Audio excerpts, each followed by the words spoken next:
Hello everyone, welcome to another episode of Carolyn and Her Clothes. So today I figured I'd tell you all about my vacation that I went on, so I know some of you are really interested in hearing about it. So let me try and start from the beginning and explain exactly what we did. We live in New Jersey and we live about an hour away from the Bayonne, New Jersey port. It's called Cape Liberty.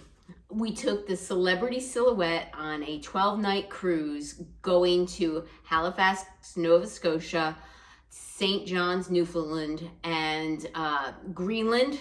I forget the name of the stop. Quakatog is the name of the stop, actually.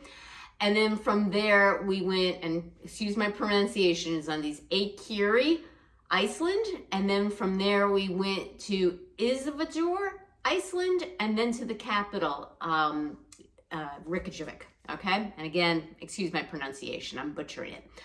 So we get on, my daughter drops us off. It's great having an adult daughter now. Now she's our chauffeur. She dropped us off at the port, which is less than an hour from our home. And we literally went right through security and were on board from door to ship in 5 minutes. We were on board and it was welcome to your vacation. It's a beautiful thing. No waiting in lines, no problems with airfare lines delaying your flight. You're on board and welcome aboard, ma'am, to your trip. So the first thing order of business was, we had to do our muster call. We did that. And then the second order, and that doesn't take long, like 5 minutes, basically checking in to see where your station is in case there is an emergency. The second thing we had to do was go to dining. And we had to change our dining because when we booked it, we were only able to get late dining, and my husband and I cannot do late dining. Spoiler alert, the first night we could not change it because it's already set and the table's set, but they were able to fix it for us for the second night. Okay, so the first night we did suck it up and do late dining, which is okay.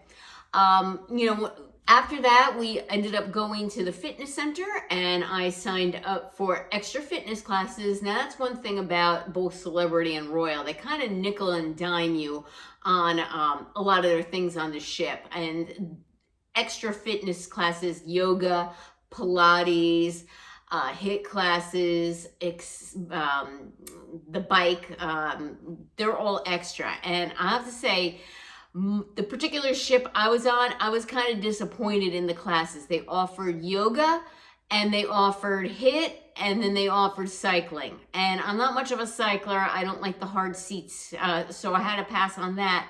So they only had HIIT and they only had yoga, and they were at, the morning one, they had a good one, but then there was never anything else during the day. It was like one in the morning and one at night, and that was it. So we paid for an unlimited class pass for $100. I got my money's worth because each class would be $25. So I definitely took 4 classes on the ship. My husband did not get his money's worth. He, I think, attended maybe 2 out of the classes of the 100. They also do offer like morning stretch and things like that, but they didn't really like the other Royal Caribbean ships we were on. They offered like ab classes and stuff like that for free. And this particular ship really didn't offer much for free in terms of fitness. So just a little bit of a disappointment on that. It's okay. That was not that big of a deal because the trip overall was fantastic. We ended up, getting a room. We had an ocean view balcony. So far, every cruise I've done a balcony. I do get seasick. I wore a patch. I always get a patch from my doctor. And I have to say, we've been to the Bahamas and we've been to Bermuda. And this is our 3rd cruise, and we did one in Disney years ago out of Texas to the Caribbean. Out of all 3 cruises, this one, believe it or not, doing the North Atlantic was the smoothest. It was like Lake Placid out there. Unbelievable. So that was a great thing about the trip. The first night, I don't even remember who we had dinner with the first night, but it was enjoyable. We had a dinner. The food was good on ship, and I have to say, Celebrity is definitely a step up from Royal Caribbean. We only had 100 kids on board, and half of them were teenagers. You don't see the crazy running around, these kids screaming in the pool, kids hogging up the hot tub. You didn't see that on this ship. It was a lot more laid back. There were a lot more older people on this ship because it was a 12-night cruise, and how many people are able to take off for 12 nights in a row? So you're going to get a lot of retired people on this trip, which we were okay with. It was a very, very mellow crowd, and I really enjoyed the elegance and sophistication more of Celebrity than I did on Royal Caribbean, and it might be a little hard going back to Royal Caribbean. Now, out of the Bayonne port, only 2 ships sail, or 2 cruise lines sail out of there, and that's Royal and Celebrity. And we've done all the itineraries there are to do on Celebrity as of now. They're coming out in August with their new 2027 and 2028 itineraries. I'm hoping that the Celebrity chooses a new itinerary to go out of that port. Other than that, if we want to use that port, which we really enjoy because it's a very easy vacation for us and also affordable, we would have to stick with Royal. Okay, so,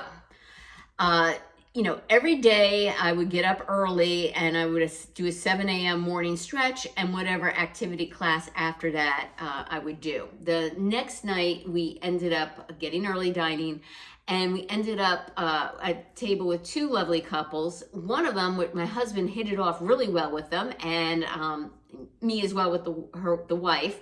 And hi, Jana. So hopefully Jana, she subscribed to my channel, so hopefully she's watching this video. So we really hit it off, and they're seasoned cruisers. As a matter of fact, pretty much everybody on Celebrity is a seasoned cruiser. And they're trying to convince us to do Virgin, and we definitely do want to do Virgin, but it's a little bit more difficult for us to do Virgin because it's out of New York. They do have out of New York, but again, their sailings aren't that great, so we'd probably have to do it where we have to fly out to Florida or fly abroad. And that's where I'm leaning now, is to start doing more things in Europe, so we'll see what's to come. Let's see what else. So we had every night dinner was good. I wouldn't say the food was excellent at all. It was good to very good, and definitely better than Royal Caribbean. They had a little cafe there called Cafe Baccio on the 5th floor, and unfortunately their chocolate tarts are really good, and I was visiting them quite a bit for their chocolate tarts. Okay, so on the ship I basically kept busy in the morning with fitness, and there weren't, like I said, there wasn't much of a choice. It was either a HIIT class or a yoga class, and then they were pretty much done. In the beginning I did do an aqua class in the pool when it was still warm out and you could go in the pool. They also had them in the indoor pool, but I did it in the outdoor pool, and the outdoor pool, it was nice. It was okay. And that was a free class. So I didn't do any dance classes this time. Usually they have salsa and dance, because the last time, honestly, I was kind of called out and embarrassed on my last cruise because I have 2 left feet and they were trying to help me, and it was causing attention to me, and it was the last thing I wanted. I just want to dance to kind of get the movement in, the exercise in, and just do an activity. I don't care if I'm not doing it right, and as long as I'm not in anybody's way, leave me alone. Don't try and correct me, because I can't. I got 2 left feet. Give it up. I'm helpless, all right? So basically, that's what I did during the day on the cruise. I ended up reading 2 books on the cruise. I ended up donating them to the library there. I read Matthew Perry's book, and I have a whole new light on him. I thought he came across as quite a narcissist. So I didn't really feel bad for him, to be honest with you. Yeah, so no for him. So I read it, and I definitely learned a lot of things, and one of them I learned is he was not a very likable person to me, in my opinion. All right, and then you're now going to want to know about the destinations. So the first stop was Halifax. Now, I did not pay for any excursions through Celebrity because they were quite pricey, and honestly, there was nothing really calling my name to say, oh my God, you have to do this. You know, I kind of said, let me just go there and explore. Now, I was part of 2 Facebook groups for this trip, right? And I guess a lot of people haven't done this itinerary. My neighbor across the street did it last year, and he kind of told us some information about it, but they're retired and they do things a little bit different than us. Like they got a private tour guide and they were shuttled around everywhere, where I like to walk around and explore things and not be in a bus or car all day. So what I ended up doing was we walked on our own. The first stop was Halifax, and it was quite a nice port there. We got off the ship pretty early, as soon as they docked, which was I think around 7 or 8 in the morning.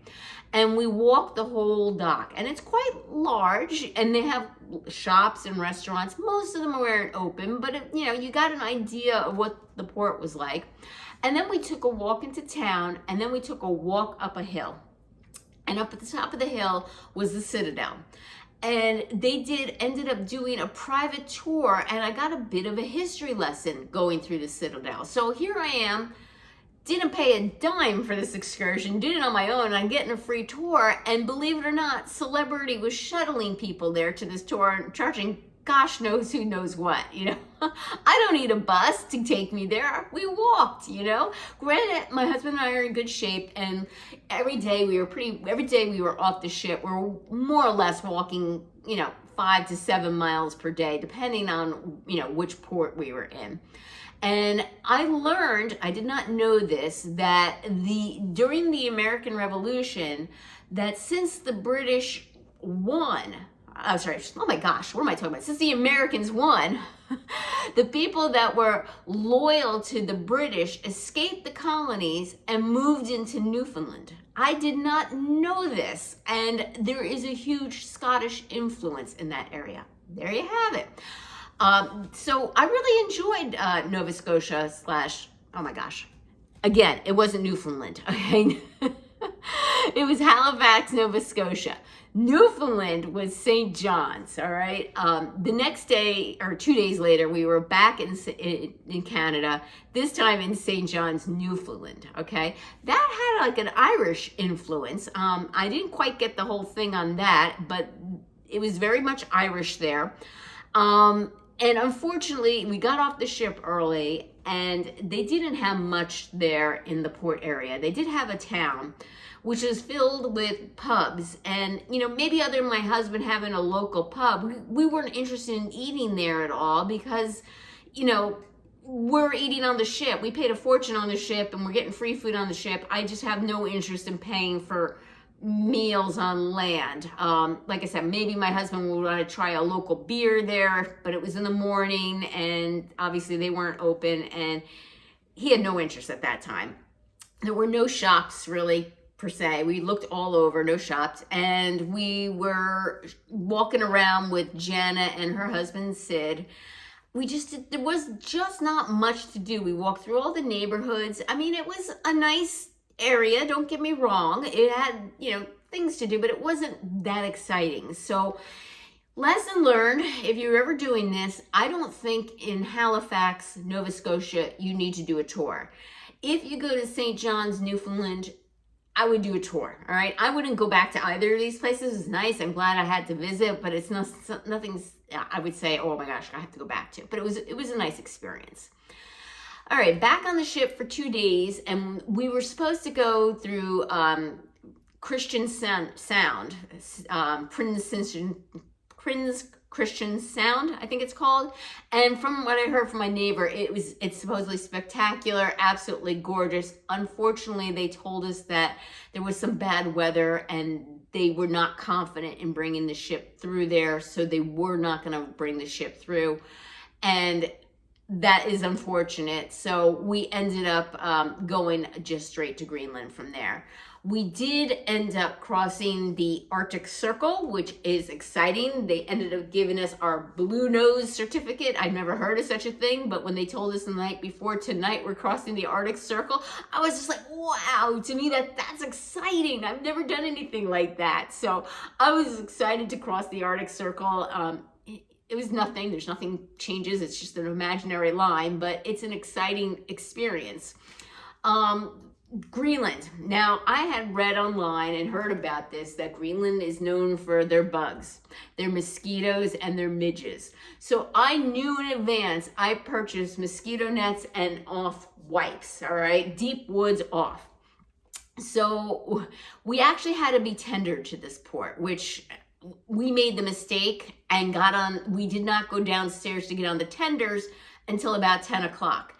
And the reason why we did this is because we were in the other port, and we said, why get off early? There's nothing open. So we waited to 10, and big mistake, we then had to wait 2 hours to get tendered. They only have 4 little tenders going over there. So that was another bad thing about the ship. They kind of messed up in the whole tendering thing, and they should have at least made it clear and made it a little bit more organized. Like, this is the time you have to go off if this is your floor, et cetera, et cetera. They didn't. It was kind of just like a free-for-all. And then they literally had a backup of people waiting for a tender. So that was not good. Like I said, we're just waiting 2 hours, waiting for them to call our number. And we couldn't go anywhere because we had to be in the central area to be called. So then we went to, Greenland. And other than the bugs, I didn't have any expectations of what Greenland's like. And I was kind of surprised. There's not much in Greenland. It's pretty primitive. They did have electricity. The people did drive cars. They did have roads. There's really no green in Greenland. It's very hilly and rocky, at least where we were. The houses were okay. They're well kept and basic houses. Nothing you would, say, wow, I don't live here. Matter of fact, it seemed to me like a pretty desolate place. There were 2 things to look at of interest, and one was a stone wall that faces were carved in, and the other one was a big giant boot. And I'm going to try and insert some pictures, into this so you can get an idea of what things look like. Maybe I'll do it at the end. Maybe I'll put them in the beginning or insert them in here. Not sure yet. We got off that tender and we were with our mosquito netting, and we were attacked by midges. We fortunately did not have any issues with mosquitoes. Maybe the deep woods off helped prevent it. And fortunately, the midges, which are these little flies, did not go through our mosquito netting. But as we're walking, they were like literally all over. You can't, everywhere. It was disgusting. Now, fortunately, I had mosquito netting, and everybody on the ship was extremely jealous. Where'd you get that? How did you know to bring that? And they ended up swallowing the midges going in their eyes, their ears. I mean, it was just disgusting. So let's just say Greenland was an experience. They did have 2 small grocery stores, which we took a look at, and it's a very primitive area. So yeah, I kind of regret not doing an excursion. I understand there was an excursion to go visit the iceberg. There was an iceberg right there in the water, and I was like, why do I want to see an iceberg, But from what I understand, it was pretty cool to go see up close an iceberg. So that was Greenland. From Greenland, we did another 2 days at sea, and then we ended up going to Iceland. And the first place we went is what they quote, the northern capital of the world, of Iceland. And again, I had no expectations. Get off the ship early, and my husband and I walked the whole length of the port. There's no shopping there, but it was quite scenic with a nice trail going down there. People were jogging and walking it. It was actually quite beautiful. And what I learned is the people that live there are quite wealthy. BMWs, Mercedes, Volvos, everywhere. The houses, beautifully kept, very nice. We then walked up through residential neighborhoods, passed by grocery stores, got completely lost, had to ask two dog walkers that fortunately spoke English, and then ended up going to a botanical garden which had free admission. So if you're in Akureyri, or the northern capital of Iceland, no need for an excursion there. You can do a lot on your own. So then we walked around the botanical garden. They had a small cafe in there. The prices in Iceland are absolutely insane. We spent $25 on 2 regular sized chocolate chip cookies, which were quite good, and two sodas. So that was $25 for 2 cookies and 2 sodas. And then from there, we walked into the town because now shops were open. We went into the shops. There's definitely, it was a very touristy area, lots of tourist shops. Interesting enough, in the Akureyri, the northern capital, there's street lights. The red light is shaped like a heart. Again, I'll try and show you some pictures of these.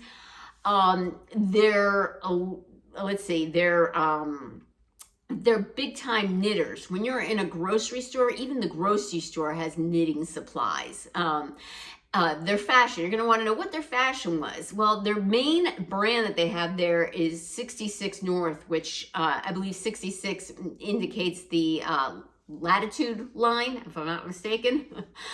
And it's all I guess kind of like warm weather and hiking wear, think windbreakers and hiking pants and lots of fleece and tons of Fair Isle wool sweaters. And pretty much that is the fashion in Iceland. Lots of wool sweaters, everyone's knitting and making wool sweaters, and lots of outdoor, I would say outdoor wear. And that is the fashion there. You're not going to see any high style fashion.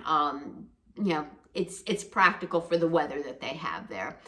The weather there was in the upper 50s, so quite pleasant. And yeah, we enjoyed walking around, and we spent probably 6 hours just walking around. We did 7 miles, and then we went back on the ship for a late lunch, and of course then ate again for dinner 3 hours later. So yeah, no wonder I gained weight on this trip, right? So yeah, and the nighttime entertainment on the ship, fantastic. We had one night where we had a comedian which was pretty bad, and then she disappeared after that. She was only supposedly scheduled for one night and left the ship, but the rest of the nights we enjoyed thoroughly. Great entertainment on the ship. And then the next port of call was Ísafjörður, I think is how you say the name, and that is also in Iceland, and it was not the greatest port. There wasn't much to do there. They did have a little bit of shopping, and they had a bakery which smelled delicious. And one thing that I forgot to mention there is that Iceland, one of the things there in Iceland is soft serve ice cream with tons of candy toppings. And by the way, they have a big sweet tooth there, tons of baked goods, which are by far superior than what we have here in the US, including bread and pastries, etc. Way more superior than anything I could have in the US. Delicious baked goods. And they also had the ice cream was a huge thing there. So I had to get an ice cream in this small fishing town, Ísafjörður. It smelled like fish there. Other than the ice cream and some of the shops that they had there, like I said, not a lot of shops. They had some shops. We walked around considerably. Again, I like to check out the supermarkets to see how they live and see what's in there. What are the American products there? What are the same products we have there? And just get an idea of prices and everything. And it's pretty expensive there, let me tell you. And yeah, that was the last one stop that we had. And then the final stop was the stopping point. We got off the ship at 6 a.m. We were one of the first people off. And the reason why is we had to grab a cab and go to downtown Reykjavik. Again, excuse my pronunciation, because we were going on a tour that I booked through Viator to the Golden Circle. So I needed to make sure we were there on time. the cab got us there immediately to the hotel. We dropped off our luggage and we boarded our tour right in front of our hotel at a centralized bus stop. And it was a wonderful tour. It was through Nice Travel, and we were visiting the Golden Circle, which included Gullfoss Falls. Nice, don't get me wrong, liked it a lot, but honestly, when you see Niagara Falls, it's nice. It's a fall, but Niagara beats it out. Then they also took us to an area that, another place, which was an old volcano, which lid blew off and now made it a lake, right? And he showed us that too. That was another point that we went to. And honestly, you know what? I went to last summer to Crater Lake, and Crater Lake beats this by a mile, even more by a mile. You know, this was just not that impressive. It was a little pond. So yeah, we did that. And then the last thing we did is it took a while to get there. We went to their geothermetric, I can't say it again, national park, and it's basically their geysers, and I've never seen a geyser before, and the ground is all steaming, and I'm like, wow, look at that. I've never seen steam come through the ground. And then we walked over to one where one was steaming and looked down, and it's like a pot boiling on the stove. Water's like blah, blah, blah, blah, blah, blah, blah, blah, blah. And I'm just staring at it. I'm like, gosh, you could throw some corn on the cob in there and make yourself some, corn on the cob. I mean, this is a big area of boiling water. I'm like, how strange is that? Meanwhile, some people I hear screaming, and I look over, and sure enough, another geyser over to the right of me is shooting water straight into the air. I've never seen anything like that. So I thought that was the coolest thing. So yeah, we walked around this area where there was many geysers going off. And steam coming out and water boiling from the earth, and I just found that fascinating. So that, to me alone in the tour, was worth it. We went out to a lunch, like it was kind of a fast food pit stop, and I got a burger and fries and a soda, and my husband did too, and I think it cost us $75. It's expensive there. From there, we ended up going to Blue Lagoon, and that was quite a ride from where we were. And what I saw on the way just blew my mind. It was miles and miles and miles of volcanic rock. The terrain is not usable. I mean, it is rugged. I can't imagine. It was so much of it. And some of it's old, and it has like moss growing over this volcanic rock because it's so old. The new ones obviously were all pitch black, but it was all surreal. It was like being on Mars. It didn't look like any terrain I've ever seen anywhere in my life. So yeah, that was really, really interesting to me. I like seeing things that I don't typically see in my normal everyday life. And that I found that fascinating too. And we got to Blue Lagoon, and let me tell you, that was an experience. So yeah.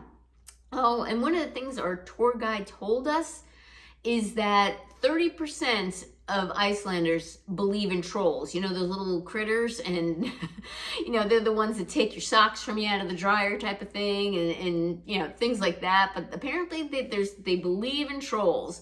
So I'll try and insert a picture for you, but like I saw a garbage can in the northern capital that they knitted, because again, they're big time knitters, of a troll, and then stuck it over the garbage can, and its mouth was where you deposited the garbage. It's quite interesting.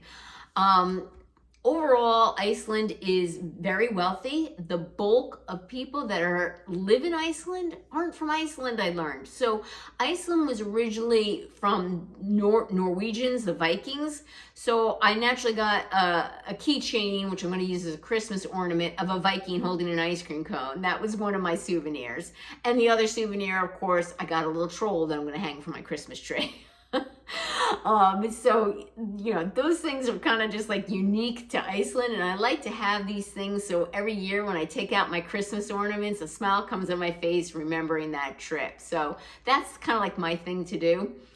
And yeah, so, that was one thing that they told us that about is the trolls. And the other thing, he said that 25 years ago is when Iceland started tourism there. And they don't have enough people to handle all the tourism, which was definitely evident at the airport when we went back home. It was a madhouse. So they actually import people and they give them citizenship, etc., etc. And a big chunk of Icelanders are from Poland. So I did not know that. Another thing he told me is that after the Vietnam War, they took a significant amount of Vietnamese refugees. So they actually have a decent sized Vietnamese population. You're going to wonder what kind of food was in Iceland. Well, again, we were only, eating there, one day. It was very, what we're used to in the United States. We were a little bit worried about what we were going to eat in Reykjavik because we had to eat dinner that night we were there after we did the tour, and we were not sure where to eat, and we couldn't make up our minds, and we were a little nervous. We had a long flight the next morning of what kind of food we're gonna put in our stomach. So we ended up going to their version of a food court, which is in a very old building, but it was a food court. They had all different stations, and originally I was gonna get a burrito. My husband looks at me and goes, "You're gonna get a burrito after going on a 6-hour flight tomorrow, Carolyn?" I'm like, "Oh yeah, that probably isn't a good idea." So we all settled on pizza. All right. Never had Icelandic pizza before. It was delicious. The guy said it was enough for the two of us. We call that an individual pie at home. So we split it. It wasn't nearly enough, but we were tired at that point. Okay, I'm sorry. I had to take a drink. We were tired at that point, and, we ate the pizza. It was absolutely delicious. They're baked products, they're breads, etc. This is a light, airy, fluffy crust. Oh, it was so good. It was on a wood burning stove. Delicious. Again, 2 drinks and a pizza at home will be considered individual pizza. And again, this was a food court place. It was $50. Okay, it was expensive there. Our hotel. All right. Another thing I wanted to say about Iceland, clean, clean, clean. They have the people vacuuming with the big machines in the streets as well as street cleaners, okay? Every morning, really clean. I did not see a single homeless person. I asked about that. They have an absolutely 0% unemployment rate there. They actually need more people to work there. They just don't have enough people to work with the tourist industry. So everything was great, wonderful trip until now, and then we get to our hotel. Now, keep in mind they've had our bags all day. I booked a hotel right in the center of town. I don't want to say anything negative about it and people saying what about it because I already put 3 negative reviews out there on them, and they ended up compensating us. So we ended up getting that hotel room for free. But that's how I injured myself there, and there were some other things about it, so I'm not going to say anything negative about the hotel here. But we did not have a good experience at all, and we were refunded. So that is good. And yeah, other than that, it was a fantastic trip, and that is it. And hopefully you enjoyed the pictures attached. Okay, take care, and until next time.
us.